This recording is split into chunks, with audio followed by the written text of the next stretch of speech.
Netcasts you love. From people you trust. This is Twit.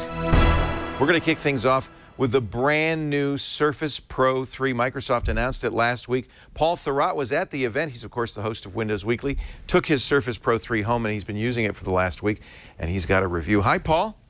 Hey, how you doing? Thanks for doing this a little bit extra this week. No problem.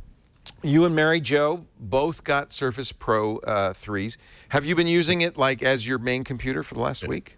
Yeah, every day. I really, really enjoy this device. Now we should say you've used every Surface. This is the third, obviously, in 18 months. You've liked all of them. Is this the best Surface yet? Yeah, I mean, these devices have always come with some kind of a compromise. You know, the Surface RT, Surface 2 run Windows RT, which I don't like. Surface Pro devices run Windows 8, which I do like, but they were small for a laptop. You know, the screens were small. They were kind of thick and heavy, and they didn't get great battery life. And this device pretty much addresses all of those complaints. People are raving about the thinness of the Surface Pro 3. Yeah, I mean, last year when they launched Surface 2, I thought, how awesome would it be to have a Pro device that was that thin? And it just seemed inconceivable. But here we are less than a year later, and we already have it. And this isn't a compromised device in the terms of the processor. This is kind of a standard PC specs, right? Yeah, the review unit is an i5, 8 gigs of RAM, 256 gig SSD, but you can get it up to an i7. And if you don't have as much to spend, you can get it with an i3. How's the screen on it? The screen is beautiful. So it's 2160 by 1440, which is kind of a strange resolution, but it's a 3:2 aspect ratio. So it's a little bit more like a piece of paper than your typical, 16:9 screen, which looks really stretched out when you put it in portrait mode. So I can't think of another Windows laptop with a 3:2 screen. This is an unusual aspect ratio. There's nothing like it. I mean, the iPad Air, iPad Mini have, I think, a 4:3 screen, if I'm not mistaken, which is close. The only 3:2 device I know of is Google's Chromebook Pixel. The Pixel, They're very expensive touchscreen Pixel. And at first it felt a little weird, but it's a natural aspect ratio for paper, for working with documents, things like that. It makes me wonder why the PC world has gone to 16:9, because 16:9 is great for movies, but how much time do we really spend watching movies on these devices? Right. So very high-res screen. Is it 10-point multi-touch? Yeah, 10-point multi-touch. It's got an electromagnetic pen, which is awesome. I don't personally use that kind of thing a lot, but it's got one-click access to OneNote. It's super sensitive, 256 levels of pressure sensitivity. It's beautiful. The whole thing is, it's a beautiful looking device. It's fast. It's great. I mean, it's not necessarily the first choice for a tablet. If you just wanted a tablet, I would maybe look elsewhere. But if you want a device that kind of does it all and is maybe first and foremost a great Ultrabook, I don't think there's anything like it. That's what seemed interesting about this. That Microsoft's positioning it more as a laptop than as a tablet. It's kind of a laptop that can be a tablet if you really need it to be. Yeah, I mean, the Pro line has always been positioned against Ultrabooks, and the RT/2 line has been pushed to tablets. But, this kind of follows that idea. It's definitely an Ultrabook first and then a tablet second. But, most of us need both of those devices. And for some people, especially people that travel a lot and really want to lighten the bag, this is a great idea. At the launch, I feel like I should be showing it. Yeah, show it. Yeah, let's see it.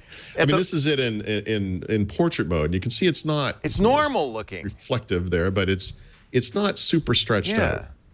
It feels good. That's one advantage of 3:2 in portrait. It makes sense. Yeah. And the pen, how many buttons? Is it just a one-button pen? So it's actually 3 buttons. There's a button on the top, and let's see if it works here. If you press it, it should go right into OneNote, and it does. That's cool. To a new note. And that's neat because it works above the lock screen too. So if the machine is asleep and you walk into a meeting and you want to just start taking notes, you hit the button and you're in note-taking mode immediately. And I really like that. But there are 2 additional buttons in the barrel of the pen. And one of them is for selection instead of writing, so if you want to grab things with the pen. And the other one is for erase. Instead of having the eraser be on the top, you can hold down a button and erase with the tip of the pen. The guy who does the Penny Arcade cartoon said it's the best machine he's ever had for drawing his cartoons. Yeah. So that means I'm sorry, I'm going to call it a stylus. Microsoft wants to call it a pen, right? It's a subtle distinction. I don't think we need to worry about the semantics of it. You know, there was some concern because the Surface Pro 2 and the original Pro had a Wacom stylish pen, and that had 1024 pressure sensitive levels. But this one has less. But as Microsoft is telling us, and I'm not an artist, but I just in playing with it myself, drawing and so forth. Wait a minute. You studied graphic design. You are an artist. I am no longer an artist. Okay. I have, in fact, sold a painting professionally, but let's move on to that. So the point is, I honestly, in my experience, this works perfectly well. I think this looks great. Yeah. Yeah, I don't know what the difference between 256 and 1024 is. I don't know how you could tell the difference, frankly. I don't think most people could. No. Yeah. Battery life. So I'm testing that. Microsoft claims up to 9 hours of web browsing battery life. I'm getting about 7 for streaming video. Actually, it's just video playback. It's not streaming. That's better than Surface Pro 2, but not as good as what they're claiming. I'm going to take it on a road trip this coming weekend and give it some more real-world time. But right now in the office, I've been just blasting movies through it every day and seeing how long it lasts. So that seems pretty good, 7 hours. frankly. That seems pretty good. Bad. So 12-inch high-def screen, the thinnest Surface to date, Windows 8.1. Let's talk about the keyboard real quickly. It still has that Type keyboard, which you snap on. And it's a little different this time around. Obviously, it's bigger to match the device, but there's a second magnetic connection that can occur. And what that does is allow the keyboard to attach more securely to the device, and also put the typing, or the keyboard part of it at an angle. It does this little wedge up thing. Yeah, and it looks hokey. When I first saw that, I thought, oh, this is not going to work. You know, this magnetic type thing. I'll be pounding on the keyboard. Yeah. But honestly, the typing position is good, and the stability is excellent. I've been very surprised by that. Panos Panay said it has lapability. Lapability, not my lap, but that's what we're told. Yeah. All right. Well, let's traditionally on this show we'll do pros and cons. On the pro side. Well, pro side, it's a full PC, so you get the full Windows experience, and you get all the versatility of Windows in one box. And that means pen, multi-touch, keyboard, trackpad with gestures in the trackpad too, by the way. Trackpad is hugely improved in this release, and mouse, obviously, if you want that. The screen, I think, is the single greatest thing, and the whole form factor is just amazing. 3x2, super thin, really portable, good battery life, it seems. So I'll keep testing that one. How's it sound? Much less of a compromise than before. Actually, the audio is fantastic. So the speakers, Microsoft says the speakers are 45% louder, and I have to say, I only looked that up because I noticed how good the speakers were. I had music playing in my office. I thought, that sounds like it's coming out of a speaker system. It's really nice. I've actually been kind of surprised by that. Good. Are there any cons? Yeah, I mean, on the con side, it's still a PC. You know, so you get that kind of baloney. It's complicated. I've had issues with this device, and I think other reviewers have, with power management. Microsoft says there's a fix coming there. It's a little big and a little unwieldy to use as a tablet. So if your primary directive here is to get a tablet, I don't think Surface Pro 3 is necessarily the best choice. It's a laptop. It's really a laptop. It's a laptop first. I mean, it can do both, but it really is that kind of ultrabook first.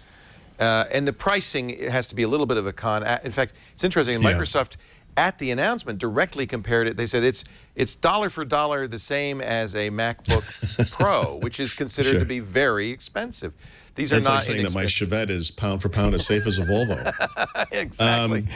They're kind of expensive. So I think the i3 version, I believe, is $799. That's the low end. That's before the keyboard. Right. You know, you get a factor in the $130 for the keyboard. So you're really talking $930, which is, you know, upper end of the PC price scale.